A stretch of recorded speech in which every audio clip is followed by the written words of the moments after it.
una de las más hermosas parábolas que Jesús nos dejó, que ha inspirado a millones de personas, que han escrito libros, obras de arte y que inclusive hoy en día podemos encontrar mucha información, especialmente en el Internet. La parábola del Hijo Pródigo, la historia de dos hermanos, hoy en nuestro podcast de Homilía de la Calle.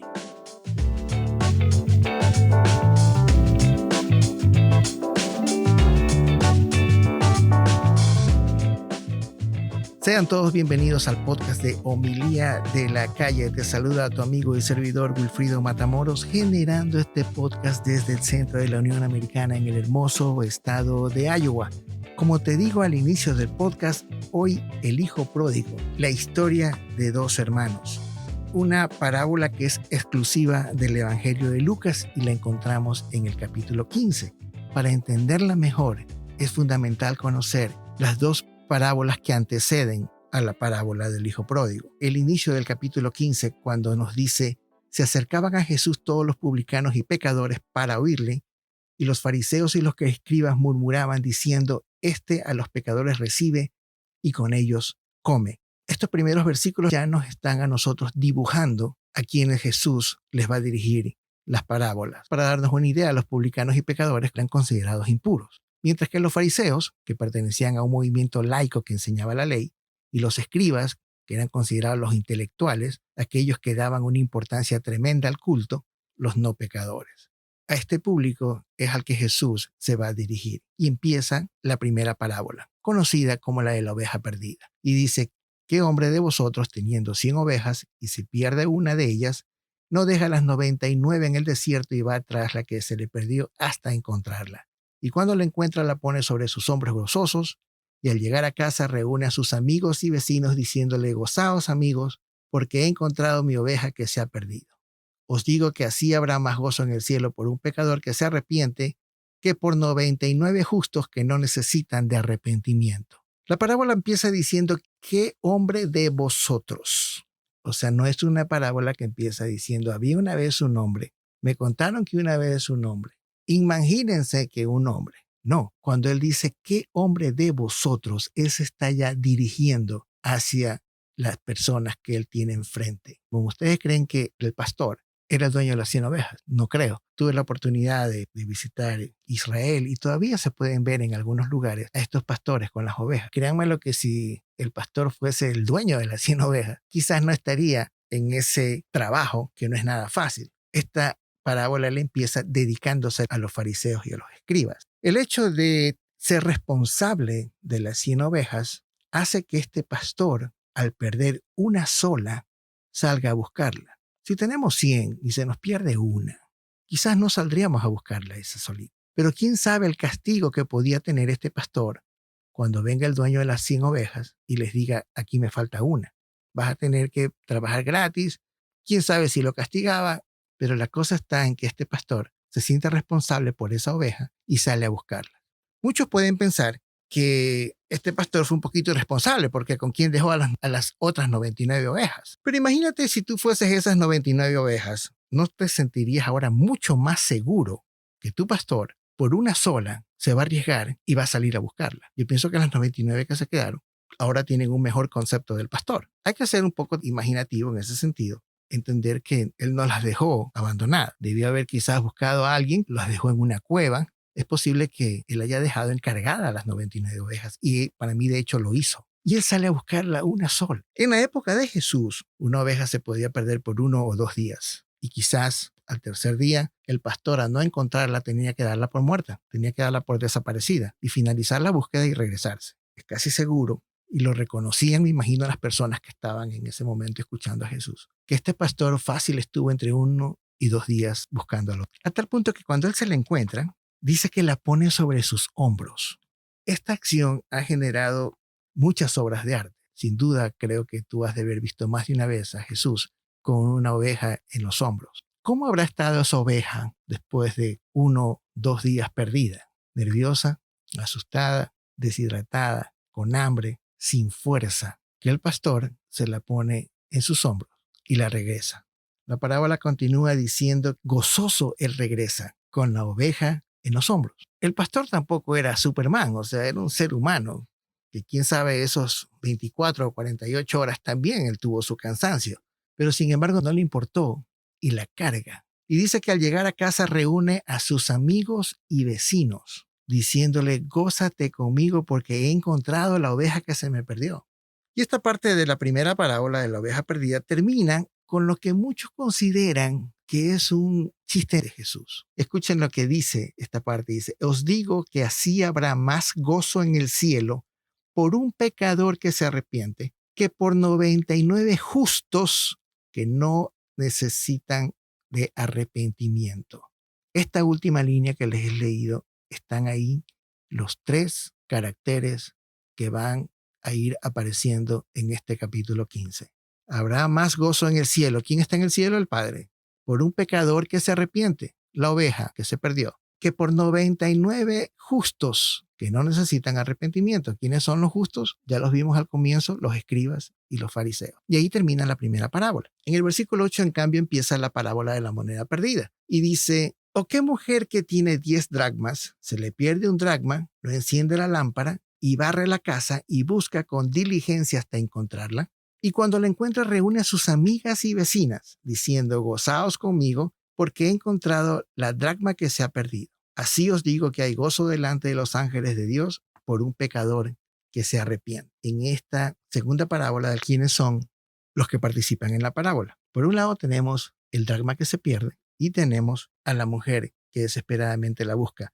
Hay una tradición en los pueblos orientales, especialmente en el área donde Jesús vivió, que habla de que las mujeres iban recolectando estas monedas hasta formar un collar de 10 monedas que lo usaban en su vestido nupcial. Es simplemente una tradición oral. Entonces, aparentemente ya esta mujer tenía sus 10 dracmas completas. El dracma era una moneda bien pequeña, muy chiquita.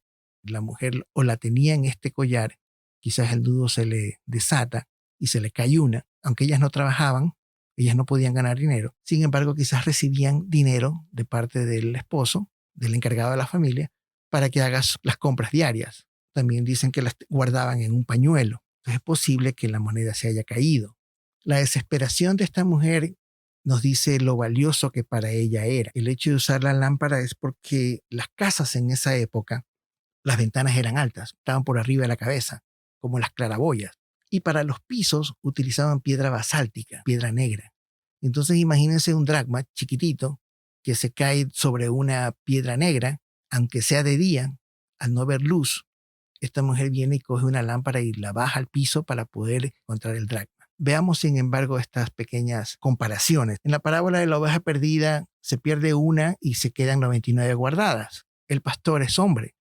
Mientras que en esta segunda parábola tenemos una moneda que se pierde y 9 que no están perdidas. Quien encuentra la moneda es una mujer. En ese momento yo me imagino que Jesús debió haber ganado muchos puntos, especialmente entre sus seguidoras mujeres. En ambas parábolas algo se perdió.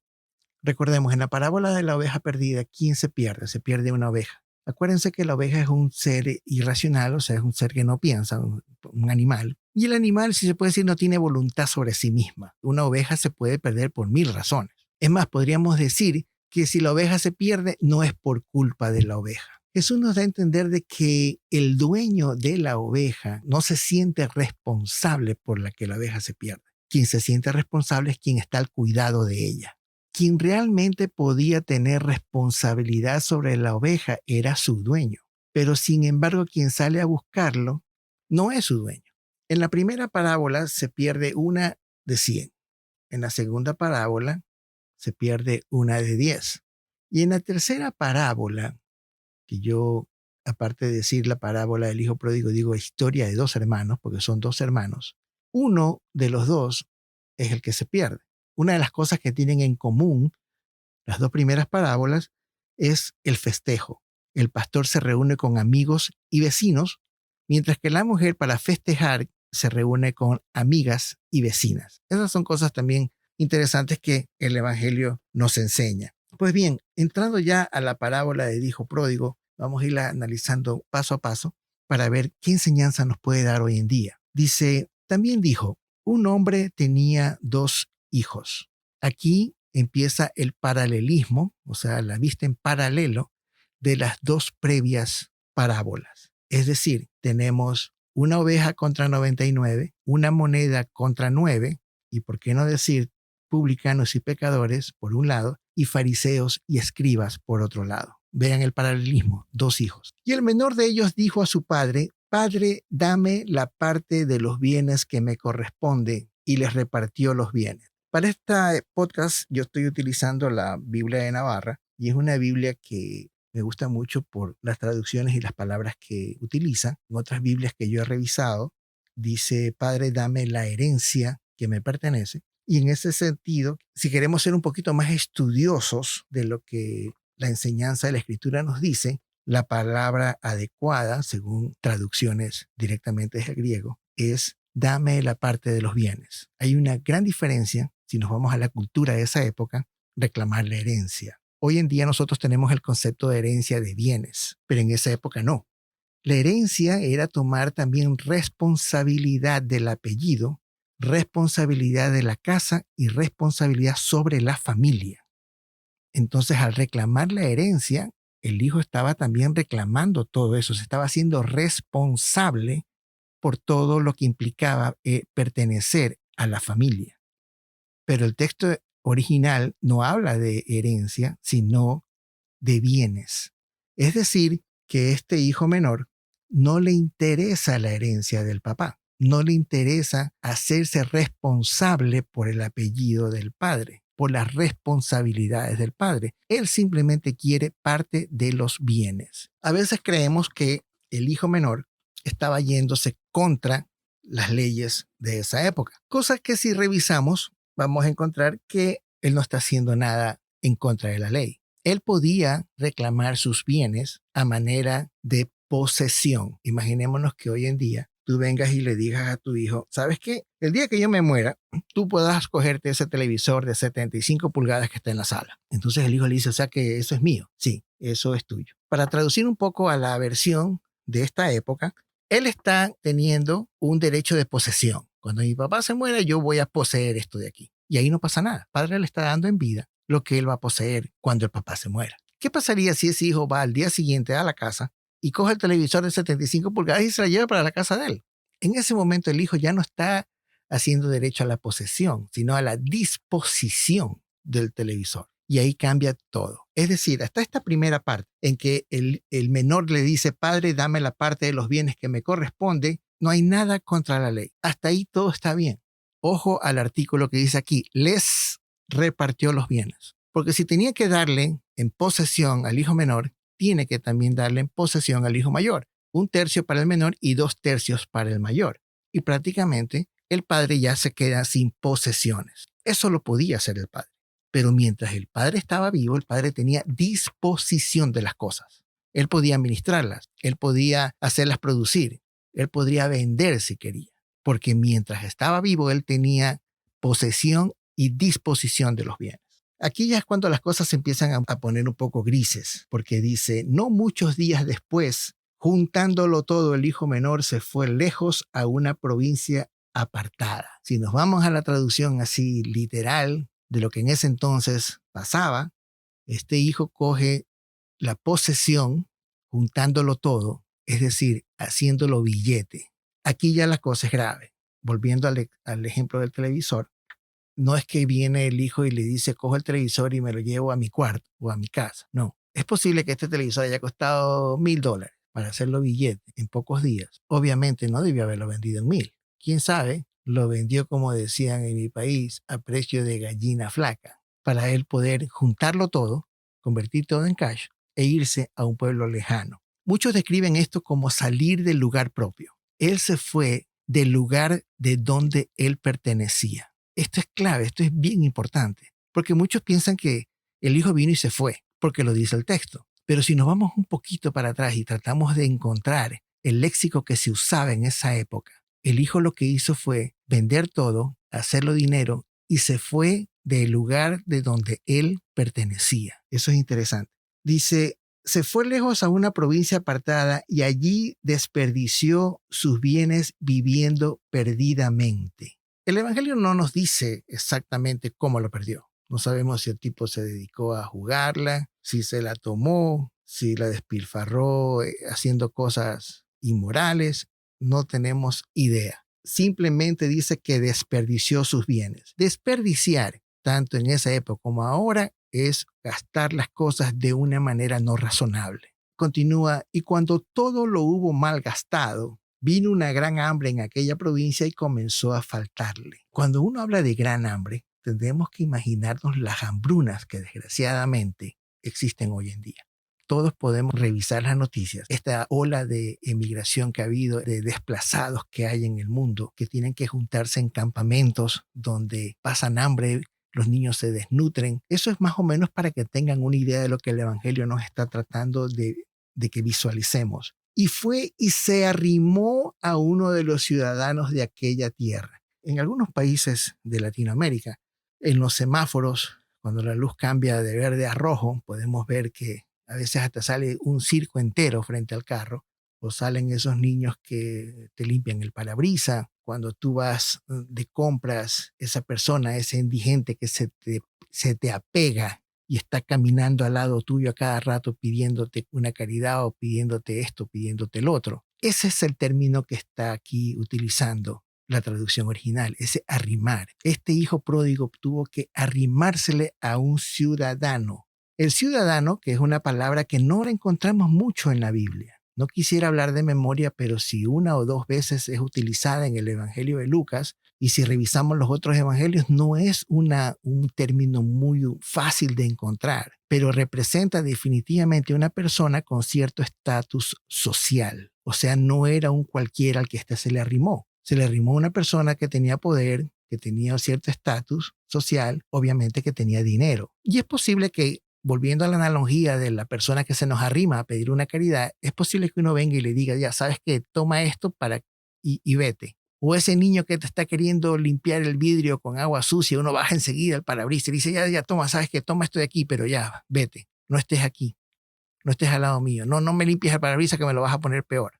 Este ciudadano quizás reconoce a este hijo pródigo por su vestimenta, por su manera de hablar, y dice, este es judío. Entonces, sabes que ya para que se deje de molestarme, para que deje de arrimárseme, déjame enviarlo a una de mis haciendas a que aplazante los cerdos. Y de esa manera ya me va a dejar de molestar. Yo no es que quiero utilizar la imaginación, pero tiene mucha lógica. Y no lo digo yo, lo pueden revisar. Cuando quise preparar este podcast del hijo pródigo, me fascinó tanto el tema que terminé leyéndome 2 libros. Como les decía, este ciudadano lo envió a su hacienda para que apaciente los cerdos. Específicamente, ¿por qué cerdos? El cerdo es un animal impuro. Y a este hijo pródigo no le quedó otra que hacer algo que un judío nunca haría, que es juntarse con cerdos. Y dice que deseaba llenar su vientre de las algarrobas que comían los cerdos, pero nadie le daba. O sea, a pesar de que el tipo sentía hambre y que deseaba, esta palabra desear es exactamente la misma palabra que Jesús utiliza previo a la cena. ¿Cuánto deseaba pasar esta Pascua con ustedes? Interesante, ¿no? Y deseaba llenar su vientre, pero nadie le daba de comer. O sea, no nos dice que comía, deseaba. Y volviendo en sí, continúa la parábola. ¿Cuántos jornaleros en casa de mi padre tienen abundancia de pan y yo aquí parezco de hambre? El hijo pródigo piensa. Pudieron haber dicho abundancia de comida, abundancia de carne, de maíz, pero el Evangelio, una vez más, nos dice mucho. Pan. Está de más decirles qué significa el pan. Cuando rezamos el Padre Nuestro, decimos, danos hoy el pan de cada día. Entonces, volviendo en sí, este hijo pródigo dice, ok, esto es suficiente, voy a regresar. Entonces, como sigue pensando de manera racional, no de manera espiritual, el tipo decide hacer un plan y dice, me levantaré. O sea, yo me voy a levantar. Yo soy autosuficiente, yo lo voy a poder hacer, voy a ir allá e iré a mi padre y le diré, Padre, he pecado contra el cielo y contra ti. He pecado contra el cielo y contra ti son las palabras que el faraón le dice a Moisés, que a la larga resultaron palabras falsas. El faraón, con esta pequeña declaración, quiso ganar tiempo ante Moisés. Aquí parece como que si el hijo pródigo también está en ese mismo canal. Ya no soy digno de ser llamado tu hijo. Hazme como uno de tus jornaleros. Una vez más vemos la parte racional del hijo. Él quiere hacer lo que a él le conviene. Él está con hambre. Él necesita saciarse. Es más, me da la impresión de que planea esto en un momento crucial para él. Él quizás dice, espérate, yo todavía puedo caminar. No estoy tan débil todavía, no estoy tan desnutrido todavía. Así que déjame ir ahorita mientras yo tengo fuerzas y proponerle esto a mi padre. Entre la propuesta viene una propuesta que nos vuelve a decir lo poco que le interesa al hijo pródigo, la parte espiritual. Ya no soy digno de ser llamado tu hijo. ¿Sabes qué? No importa, no pasa nada si te pones bravo, si te enojas, si ya no quieres ser mi papá. Yo ya sé que no tengo derecho a ser tu hijo. No me repongas como hijo. Hazme como uno de tus jornaleros. Pero los jornaleros son personas que hacen un trabajo y se les paga por eso. No le dice, hazme uno de tus siervos, hazme uno de tus esclavos. A pesar de todo lo que ha hecho, el tipo todavía tiene derecho a condicionar. Y dice, no me hagas tu hijo. Hazme como tus jornaleros. No sé si la intención del hijo está en trabajar toda la vida hasta que pueda reponer todos los bienes y volvérselos a pagar al padre y ver qué pasa. Pero la cosa es que ese es el plan de este hijo. Levantarse, ir donde el papá, decirle que ha pecado, que no es digno de ser y que quiere ser su jornalero. Continúa el evangelio diciendo, y levantándose vino a su padre. Y levantándose. O sea, una vez más vemos a un hijo pródigo totalmente autosuficiente. Y cuando aún estaba lejos, lo vio su padre y fue movido a misericordia. Y corrió y se echó sobre su cuello y lo besó. Aquí vale la pena que todos nos imaginemos esta escena. Cuando dice que levantándose vino a su padre y aun cuando estaba lejos. O sea, todavía no estaba cerca del lugar de donde él se fue. Y sin embargo, lo vio su padre, fue movido a misericordia y corrió. En ese entonces, una persona de la edad del padre, ellos usaban túnicas. Las túnicas lo cubrían de cuello a pie, de manera que no se le vean las piernas, porque eso era algo vergonzoso. Debió haberse subido a la túnica, pero sale corriendo y se le echó sobre su cuello y lo besó. Yo creo que estas pocas palabras que leemos, si nosotros nos las imaginamos, pueden conmovernos hasta a las lágrimas. Y no dudo que eso haya pasado, quizás en muchas de las personas que estaban escuchando en ese momento, especialmente del lado de los impuros, de los pecadores. Porque obviamente del lado de los fariseos, de los escribas, no estaban entendiendo lo que estaba pasando. No podían entender que el padre salga corriendo de esa manera a recibir a un hijo pecador. Aquí viene el plan del hijo. Padre, he pecado contra el cielo y contra ti, y ya no soy digno de ser llamado hijo tuyo. Pero el padre dijo a sus siervos, sacad el mejor vestido y vestidle, y ponedle un anillo en sus manos y calzado a sus pies. ¿Dónde quedó la segunda parte del plan del hijo? Esa parte en la que él decía, yo ya no soy digno de ser llamado tu hijo. Desen cuenta de esto, o sea, nosotros como padres, ¿cómo nos sentiríamos si uno de nuestros hijos dice, padre, sabes que ya no soy digno de ser hijo tuyo? ¿Quién decide eso? ¿Quién decide por mí si declaro a mi hijo digno o no digno de mí? Tanto es la autosuficiencia y soberbia quizás del hijo pródigo, que él se imagina que le puede decir a su padre que ya no es digno de ser hijo de él. Esa decisión es del padre. Y es así como actúa el padre, porque le dice a sus siervos, sacad el mejor vestido. ¿El mejor vestido de quién? Si el hijo pródigo se llevó todo. Él lo reviste, lo vuelve a vestir. Lo más seguro es con un traje del propio padre. Ustedes saben lo que significa la ropa del padre en esa época. Hoy en día la gente se viste como quiere. Pero antiguamente yo recuerdo abuelos, bisabuelos quizás, ellos andaban de terno y corbata todo el día. Entonces, sacate el mejor vestido, sácame el mejor vestido mío que yo tengo para ponérselo a mi hijo que anda con estos trapos. Y desde ese momento yo lo empiezo a restaurar a este hijo, a vestirlo de una manera digna para que lo respeten. Ponle un anillo en su mano. El anillo era más que un adorno, el anillo tenía el sello de la familia. En ese entonces ese sello era más o menos como el credicar de hoy en día, donde ellos iban, podían comprar, podían disponer de bienes, simplemente poniendo el anillo en esos sellos que habían de vela. Lo restauran de los bienes que él mismo malgastó, de los pocos bienes que quedaron, de los 2/3 que quedaron. Lo vuelve a integrar a la economía de la familia. Vuelves a tener lo que antes tú mismo perdiste. Y calzado a sus pies. deja de ser de ahora en adelante un esclavo. Mis hijos no son esclavos. ¿Cómo lo restaura este hijo pródigo que en un momento dado reaccionó de manera racional? Se queda totalmente abrumado de la actitud del padre. Y en ese momento yo pienso que él empieza a darse cuenta de lo que el padre, la relación del padre hacia él, es algo que él nunca se lo imaginó, esa relación de amor. A estas alturas, ese hijo debe estar callado, debe estar hecho trapo, aniquilado frente a las respuestas del padre. ¿Dónde quedó todo lo que yo planeé? Nunca entendí que la relación que yo tenía con mi padre era una relación de amor, no una relación de bienes, no una relación de estatus, sino de amor. Y aquí ya empieza la parábola a darnos esa guía. La mejor relación que debemos tener entre nosotros es la relación de amor, más que una relación de bienes. Continúa la parábola. Y traed el becerro gordo, matadlo y comamos y hagamos fiesta. El becerro gordo es el becerro mejor alimentado. Escogían un becerro y ahí se lo alimentaban, pero así como Dios manda, para que en festejos grandes, comunitarios, familiares, poderlo comer.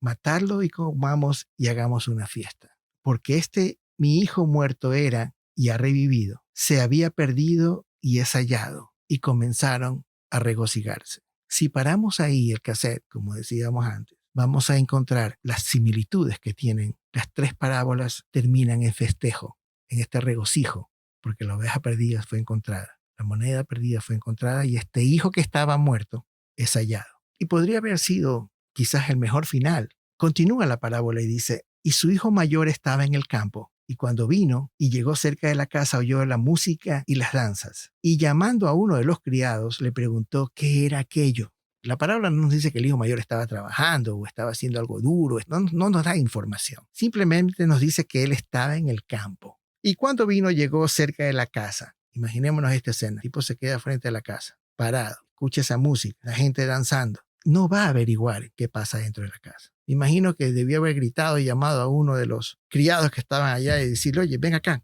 cuéntame qué está pasando allá adentro. Y el criado le dice, tu hermano ha venido y tu padre ha hecho matar al becerro gordo por haberle recibido bueno y sano.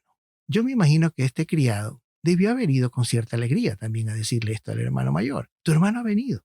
Tu hermano es el criado, identifica al hijo pródigo como hermano de él. Tu hermano ha venido y tu padre ha hecho matar el becerro gordo. Esto lo enoja a él y dice, no, yo no voy a entrar. Y nuevamente aparece este padre haciendo cosas que podrían haberlo avergonzado y no le importa porque se trata de un hijo de él. El padre debió haberse dado cuenta, dejó el festejo.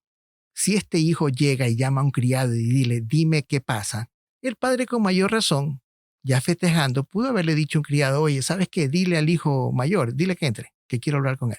El padre no hace eso. El padre nuevamente se humilla, muestra su humildad, deja la fiesta y va a donde el hijo. A ese hijo que se quedó estático frente a la casa y que dijo, yo no voy a entrar.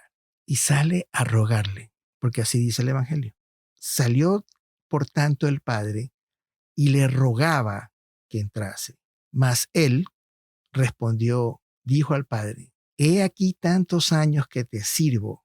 Nunca te he desobedecido. Jamás me has dado un cabrito para gozarme con mis amigos. Pero cuando viene tu hijo, no le dice mi hermano, tu hijo, que ha consumido tus bienes con rameras, no sabemos si es verdad.